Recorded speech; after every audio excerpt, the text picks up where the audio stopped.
Здравейте, това е втора част от Visual to Get Ready with Me, защото историята е доста дълга и нали, после като отворихме кутията, имаше някаква кутия, нали, когато се качихме на тавана, имаше кутия и нали аз се отворих да проверя какво има вътре, все пак. И после проверих какво има. Не можах да видя нали, хубаво, защото някой ни извика. Буквално. Буквално някой ни извика и името. И аз се стреснах и викам, аре да се прибираме, това не е окей да стоим тук посред гората в някаква стая къща. Спак. И нали, ние се прибрахме, на мен ми се скарах, защото стоях до късно, защото са стъмни. Ми се скараха. И да.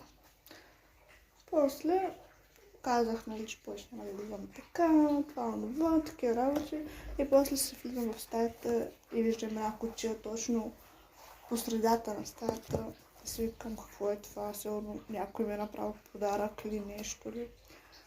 И нали, аз викам, чакай да проверя какво има вътре. Защото в принцип би се изглежда странно, защото беше същата кутия, която беше в оная къща.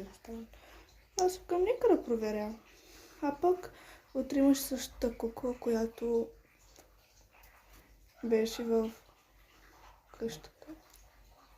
Ще си викам, как може да се озове там, тя откъде знае. Точно се чудих как се озова.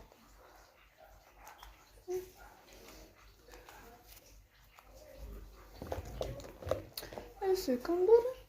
Проверих вътре, казах на майка ми прочети някакви ритуали и вика, нека да изгодим кухнята с всички работи, които бяха вътре. Имаше кръст, имаше някакво писмо, което му бяха ритуалите вътре и една кукла. И нали, изгоряхме, минаха са няколко дена и след това пак се появи куклата в стаята ми и нали учителя, защото се стреснах и показах на майка ми. Казах, мамо, виж куклата е същата. И после баща ми каза, трябва да учим да я закараме където си беше. И ние учителяхме я закарахме с приятелите ми. После се извинихме, нали, дето успокоихме някакъв дух в къщата. И всичко мина. Това беше от мен. Ако искате още, пишете в коментарите.